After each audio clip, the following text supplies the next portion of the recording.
Okay, Jillian. So our next topic is soil as a resource. So up to last video, we read about the land, its degradation and its conservation, how we can conserve land, and why should we conserve it. Now our next topic is soil. Soil, Jillian, it is very important. It is very important resource, as we know that every living being, they eat something. So now for human being, we eat that is produced from the land and with the help of this soil, which is as a resource. So the uppermost layer of the earth crust, which is loose, broken, and useful for plant, is called soil. Soil consists of mineral much matter such as the sand and clay, and organic matter such as humus, bacteria, and earthworms. Soil is formed mainly due to the process of weathering. As a result of weathering, a layer of loose rock materials is formed on the land surface. If this layer remains undisturbed for a long period of time, chemical, physical, and organic changes take place in it. These changes relate to the formation of soil. So soil किससे बना होता है? पत्थर से बना होता है. सो पत्थर हवा, जैसे हमने पढ़ा है कि जो रॉक्स होते हैं वो तीन तरह के होते हैं: इग्नियस रॉक, मेटामॉर्फिक रॉक और sedimentary rocks.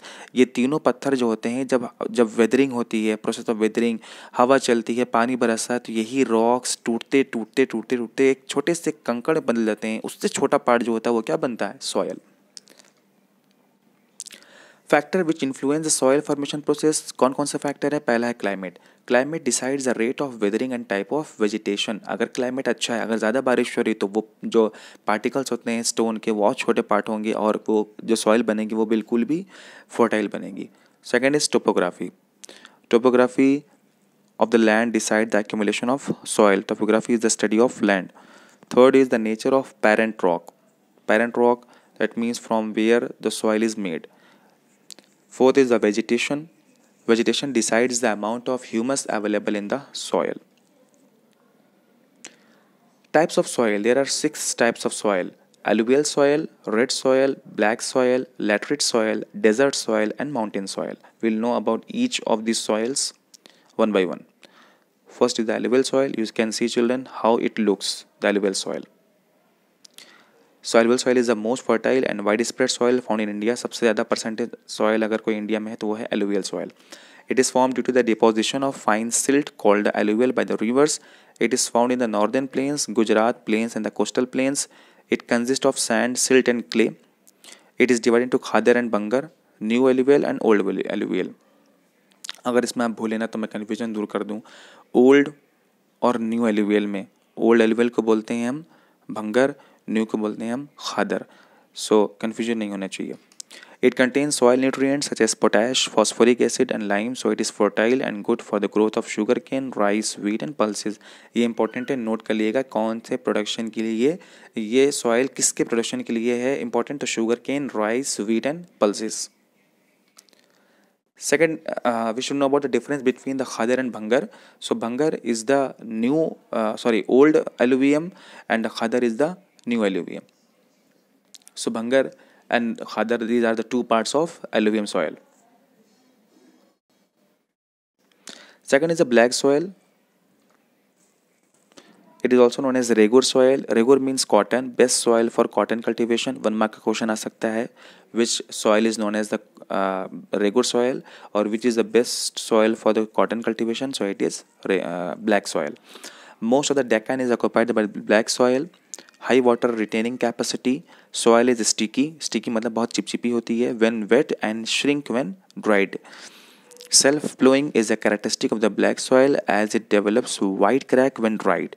Rich in iron, lime and calcium, potassium, aluminium and magnesium. Deficient in, कमी किस चीज़ में होती है इसमें? Nitrogen, phosphorus and organic matter. ये चीज़ कमी है इस सॉइल में. कलर कैसा होता है? Deep black to light black. It is mainly found in the Deccan trap region of Maharashtra, Gujarat, Madhya Pradesh and Chhattisgarh.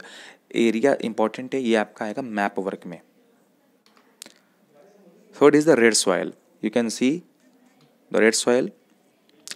It's seen mainly in a low rainfall area, porous, friable structure, absence of lime, कंकड़, impure calcium carbonate, deficient in, कमी की चीज़ भी होती है, lime, phosphate, manganese, nitrogen, humus and potash, colour होता है red colour due to diffusion of iron in crystalline and metamorphic rocks. The lower layer is reddish yellow और yellow. इसका colour red होता है just because of the mixing of iron in it. Iron के mix होने पर इसका colour red हो जाता है। और सबसे लीस्ट जो कलर होता है वो होता है येलो, रेडिश येलो और येलो। इसका टेक्सचर होता है सैंडी, बलुही होती है, sandy to clay and loamy. Production किसका बढ़िया होता है इसमें? Wheat, cotton, pulses, tobacco, oil seeds, potato etcetera cultivated. कहाँ पे मिलती है ये soils? Tamil Nadu, Karnataka, Andhra Pradesh, Orissa, Chhattisgarh and Jharkhand. Next is the laterite soil. Name from Latin word latter which means brick, becomes so soft when wet and so hard when dried, found in the areas of high temperature and high rainfall। ये बहुत important, इनका सबसे ज़्यादा जानना कि ये कहाँ पे प्रोड्यूस होते हैं और इसमें क्या क्या प्रोड्यूस होते हैं और ये किस रीजन में पाई जाती हैं, क्योंकि ये मैप के लिए आपके आएगा। सो कलर देखिए, इनका रेड कलर है, rich in iron and aluminium, deficient in nitrogen, potassium, lime and humus. It is found in Kerala, Karnataka, Tamil Nadu, Madhya Pradesh, Odisha and Assam. Next is the arid. Arid soil मतलब होती सूखी मिट्टी। Seen under arid, semi-arid conditions, deposited mainly by wind activities, high salt content, lack of moisture and humus। बिल्कुल सूखी मिट्टी होती है ये। कंकड़ और impure calcium carbonate content is high, which restrict the infiltration of water। Texture होता है सैंडी, बालू जैसा। कलर होता है red to brown and found in western Rajasthan. सूखी मिट्टी वहीं मिलती है। Last is the forest soil. Forest soil are formed in the forest areas where sufficient rainfall is available. The soil vary in structure and texture depending on the mountain environment where they are formed. They are loamy and silty on valley sides and coarse grained in the upper slopes. Coarse grained मतलब होता है छोटा सा mist कंकड़ type.